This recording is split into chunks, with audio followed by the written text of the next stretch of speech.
Ini batu tulis yang mana salah satu peninggalan dari kerajaan dari Pakuan atau disebutkan Pajajaran Pakuan. Kerajaan ini adalah kerajaan Sunda yang pada abad 11 sampai 16. Dari itu kita lihat yuk bagaimana prasasti yang ada di dalam.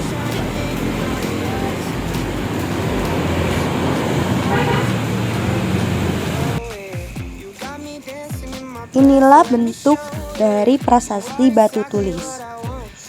Seperti yang dijelaskan oleh Bapak Penjaga Prasasti Batu Tulis ini, bahwa prasasti batu tulis ini merupakan peninggalan Raja-Raja Pajajaran di bawah kekuasaan Prabu Siliwangi pada tahun 1482 sampai 1521 Masehi. Kekuasaan Prabu Siliwangi yaitu sampai seluruh Nusantara dengan pelabuhan internasionalnya ialah Kalapa dari muara Sungai Ciliwung, juga Kelaung dan Cipakan, Cilan dan Cisadane.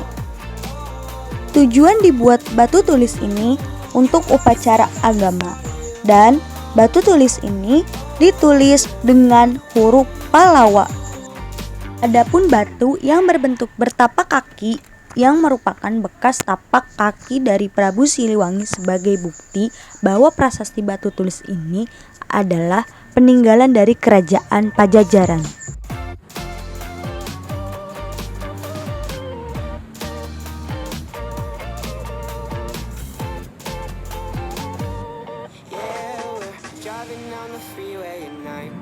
Nah, ini merupakan tempat bersejarah yang terkenal di Kota Bogor yang bertempat di Jalan Batu Tulis nomor 54, Kecamatan Bogor Selatan, Kota Bogor, Jawa Barat.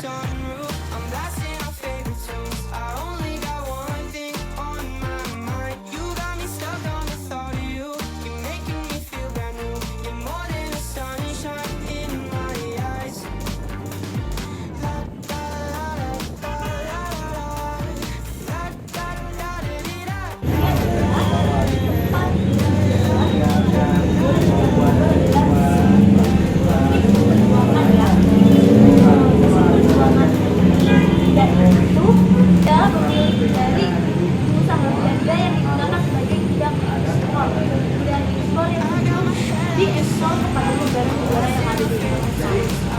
Dan pada tahun 1800 didirikan oleh pengusaha Belanda. Nah, kemudian sekarang adalah menjadi tempat perjalanan di mana para pejuang-pejuang yang ada di Bogor ini menunjukkan yang kita rasakan dalam kita.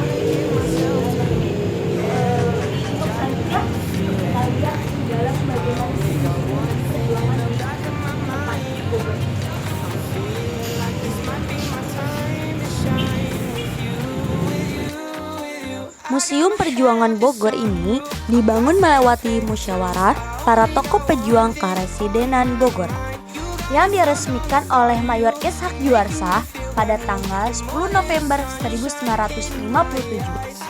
Sebelumnya yaitu milik seorang pengusaha Belanda yang bernama Wilhelm Gustav Weisner, dibangun pada tahun 1879 yang pada awal mulanya digunakan sebagai gudang ekspor komoditas pertanian sebelum dikirim ke negara-negara yang ada di Eropa.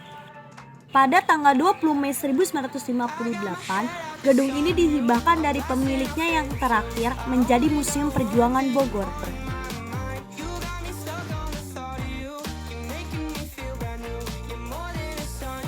Kebun Raya Bogor pada mulanya merupakan bagian dari Samida, hutan buatan atau taman buatan. Kebun Raya Bogor sudah ada sejak zaman Kerajaan Sunda dan pemerintahan Sri Baduga Maharaja, sebagaimana tertulis dalam Prasasti Batu Tulis.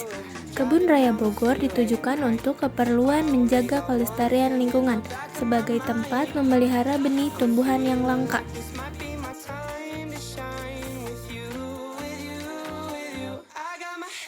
Bogor menjadi sebuah kebun.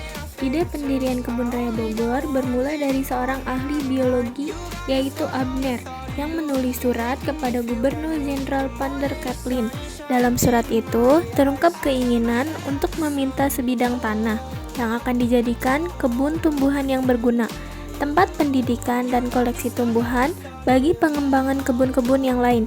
Pada tanggal 18 Mei 1817, Gubernur Jenderal Gordets Alexander Grand Philip van der Capellen secara resmi mendirikan Kebun Raya Bogor sekitar 47 hektar tanah di sekitar Istana Bogor.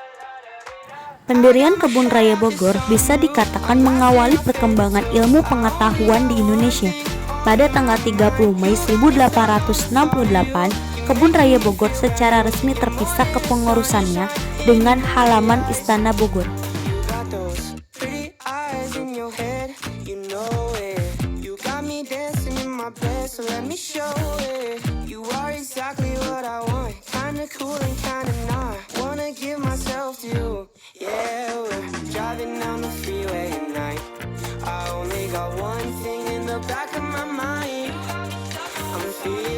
This might be my time to shine with you, with you, with you. I got my head out the sunroof, I'm blasting our favorite tunes. I only got one thing on my mind. You got me stuck on the thought of you.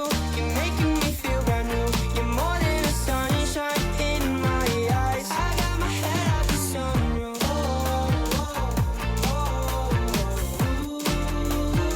Kemudian, Istana Bogor merupakan tempat bersejarah pada era kolonial bernama Buitzorg sejak tahun 1870 sampai 1942, menjadi tempat kediaman 38 gubernur jenderal Belanda dan 1 gubernur Inggris.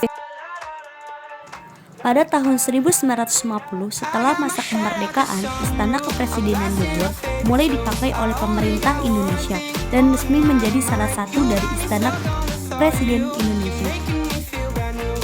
Istana Bogor dibangun pada bulan Agustus 1744 dan bentuk tingkat 3, yang mana pada awalnya merupakan sebuah rumah peristirahatan. Ia sendirilah yang membuat sketsa dan membangunnya dari tahun 1745 sampai 1750, mencontoh arsitektur yang berada di kota Oxford di negara Inggris.